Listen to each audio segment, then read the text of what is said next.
Hello दोस्तों, my name is Vishal. Welcome back to the crime case with me. आज का case Karnataka से है एंड आई थिंक तुमने इसके बारे में सुना होगा क्योंकि it was a very big thing अभी थोड़े दिन पहले ही। And even though there are some differences between and I think is really important for everyone to know and I don't see like a major. जो TV channel होते हैं या जो न्यूज चैनल होते हैं वो ऐसे केसों को पिक नहीं करते, तो I think it is very important for you guys. तो अगर तुम कर्नाटका से यह वीडियो देख रहे हो तो so I have a request, please follow me on. तो let's start with today crime case. Neha Hiremath जो हुबली कर्नाटका में रहती थी एंड 18 अप्रैल 2024 को उसके एग्जाम थे, बट हाल ही में उसको टाइफाइड हुआ था बिकॉज वो इतने अच्छे से तैयारी भी नहीं कर पाई थी। बट उसने सोचा कि मैं जितना प्रिपेयर कर सकती हूँ उतना प्रिपेयर करके जाऊंगी एंड मैं अपना 100% दूंगी इस एग्जाम में। तो वो एग्जाम देने गई, बट एग्जाम खत्म होते ही उसने अपनी मोम को कॉल करा जो कि उसका वेट कर रही थी। उन्होंने कॉलेज के बाहर ही डिसाइड किया था कि उसकी मोम उसे पिक करने आएगी जब एग्जाम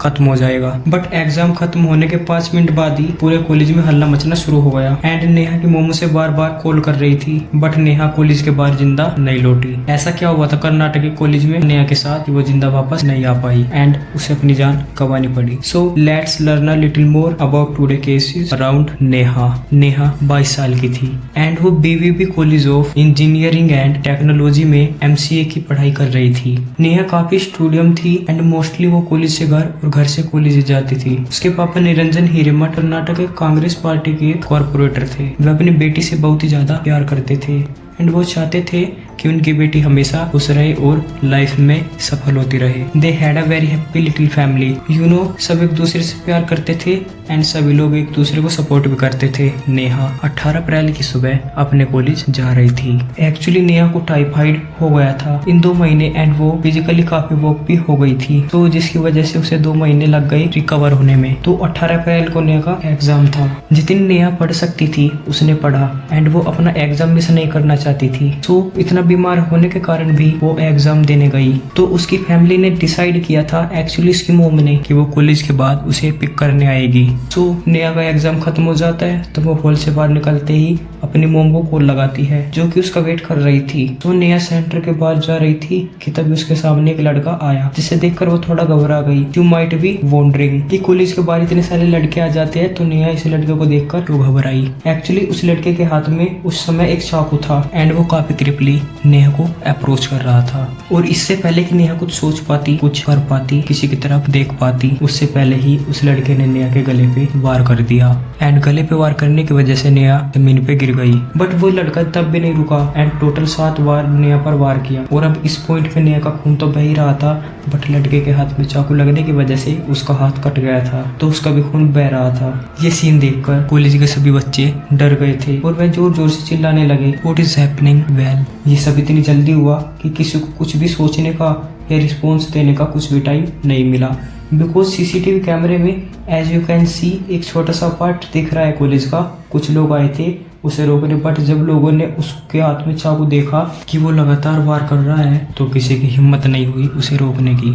बट लोगों ने बहुत कोशिश की नेहा को अस्पताल पहुंचाने की, लेकिन जब तक नेहा हॉस्पिटल पहुंचती तब तक उसकी मौत हो चुकी थी। She never made out of the college alive and Neha की मोम नेहा का इंतजार करती रह गई एंड अनवेयर ऑफ फैक्ट कि अब नेहा उनके पास कभी वापस नहीं पहुंचेगी। नाउ कॉलेज के लोगों ने नेहा के कातिल को तो पकड़ लिया था, तो पुलिस का काम भी अब बहुत आसान हो गया था। बट पुलिस को जानना था कि ये लड़का था कौन और इसकी क्या दुश्मनी थी नेहा से, आखिर क्यों उसने नेहा को मारने का प्लान बनाया। फयाज खलनायक एक 23 साल का लड़का था। उसके दोनों पेरेंट्स मुमताज और बाबा साहिब सुहानी टीचर थे, बट वो लोग साथ में नहीं रहते थे। फयाज अपनी माँ मुमताज के साथ रहता था। फयाज बचपन से ही इंटेलिजेंट था, वो हमेशा 90 से ऊपर स्कोर करता था। फयाज की माँ हमेशा चाहती थी कि उनका बेटा IAS ऑफिसर बने। Everything was going good for Fayaz. उसकी कॉलेज लाइफ अच्छी थी और वो बॉडी बिल्डिंग में भी अच्छा था, पर फिर अचानक से पता नहीं कहाँ से एवरीथिंग चेंज फॉर हिम। वो अपनी पढ़ाई पे फोकस नहीं कर पा रहा था, जिसकी वजह से 6 महीने पहले वो अपने कॉलेज एग्जाम में फेल हो गया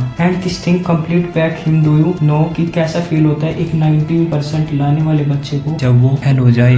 पर फिर भी उसने दोबारा एग्जाम देने की कोशिश की, पर इस बार भी उसके ज्यादा अच्छे मार्क नहीं आए। तो उसने सोचा कि I will drop out now, dropping out of the college. It is an extreme thinking और बिहेवियर और an extreme judgement to take which kind of reflect. कि फयाज क्या सोचता था, वो बोलते हैं ना डू और डाई वाली सिचुएशन, फयाज की थिंकिंग थोड़ी वैसी थी। अब कॉलेज ड्रॉप करने के बाद वो अपने घर ही रहता था। वो न तो कुछ खाता था न ही कहीं जाता था। जब उसने कॉलेज से ड्रॉप आउट लिया था विच वाज 6 मंथ बैक, तब से लेकर 13 अप्रैल तक न ही कभी उसने जॉब ढूंढने की कोशिश की और न ही कभी स्कूल वापस जाने की। 13 अप्रैल को उसने अचानक अपनी माँ से कहा कि वह घर पे रहकर थक चुका है, वह फाइनली जॉब ढूंढने जा रहा है। तो वह घर से निकल गया, बट उसके बाद वो घर वापस नहीं आया। उसकी माँ को लगा होगा कि उनका बेटा कहीं अच्छी नौकरी ढूंढने के लिए जा रहा होगा। पर जब 18 अप्रैल की शाम को उनके किसी रिलेटिव ने उन्हें फोन करके बताया कि उनके बेटे की फोटो न्यूज चैनल पर दिखाई जा रही है, जब उन्हें उसके पीछे का कारण पता चला तो उनके पैरों तले जमीन खिसक गई। जब फयाज की माँ ने विक्टिम का नाम सुना कि उनके बेटे ने किसको मारा है, तब she was even more shocked, क्योंकि उन्हें उस विक्टिम के बारे में पहले से ही पता था, क्योंकि विक्टिम का नाम था नेहा। मुमताज के अकॉर्डिंग उनका बेटा फयाज और नेहा पिछले साल से रिलेशनशिप में थे।